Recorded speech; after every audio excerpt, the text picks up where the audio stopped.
What are the things that are causing Hashimoto's in your body? We spoke about this a little bit on a previous video, but I want to actually create the list here because these are things that you can start to think about figuring out what is the cause of your Hashimoto's and not just putting a Band-Aid on the problem by taking the medication that your endocrinologist is giving you. So here's the list. We're talking about the things that can cause Hashimoto's. Okay, one is stress. Plain and simple. We'll talk more about how that actually plays out on a different video. We're just creating the list here, and these are the things you need to think about. Stress is one. Another one is leaky gut.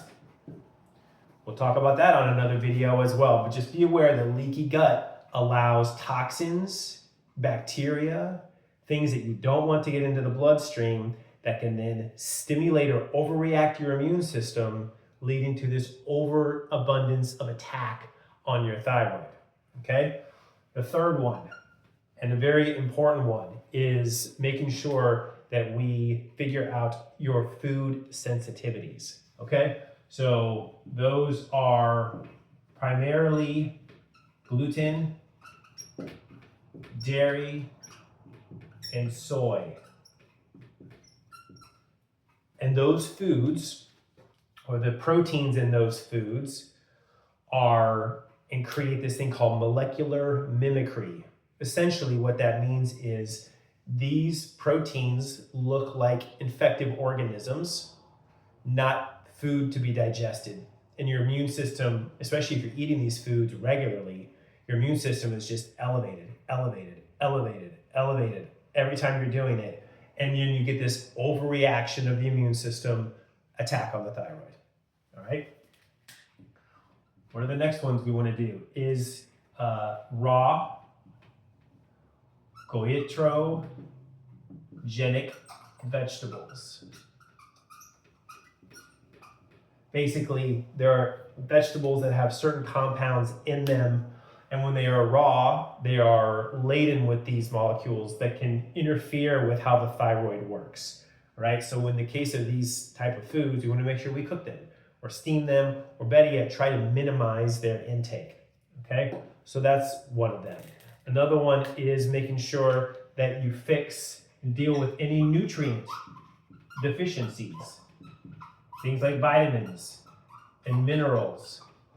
And there are several of those that play a role here. We'll do another video later on where we talk about those specifically and how that affects the thyroid. But these nutrient deficiencies are something that we need to deal with. Keep in mind that our soil has been depleted of these minerals over the last 100 years, 150 years, really with more modern day farming practices where they don't reuse the soil the way they're supposed to. They kind of farm, scrape, and plant, farm, scrape, and plant, and they just keep stripping the minerals off the top layer.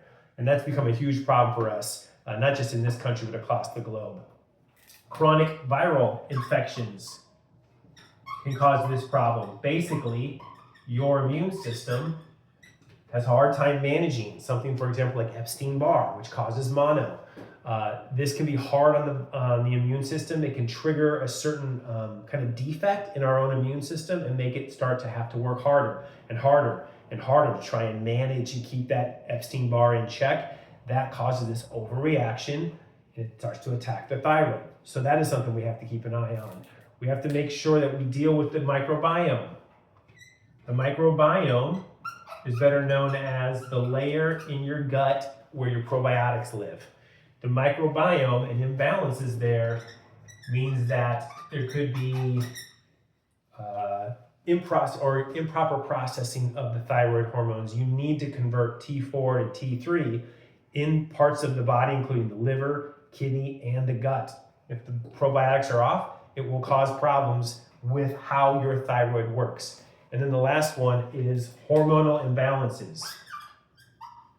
Hormonal imbalances can throw off your thyroid and cause Hashimoto's. Women in particular, and because Hashimoto's is much more prevalent in women, one of the reasons is that estrogen and high shifts either up or down in estrogen, whether you're on birth control or you're pregnant or you're going through menopause, these can cause these fluctuations in estrogen, and that fluctuation can really put a strain on the thyroid. And so each one of these are important to think about. If you have any of these that you think you are dealing with, oftentimes you need to actually be tested to figure these out. So in our office, and from a functional medicine perspective, we want to do a comprehensive test or testing to figure out which of these are playing a role in your sluggish thyroid.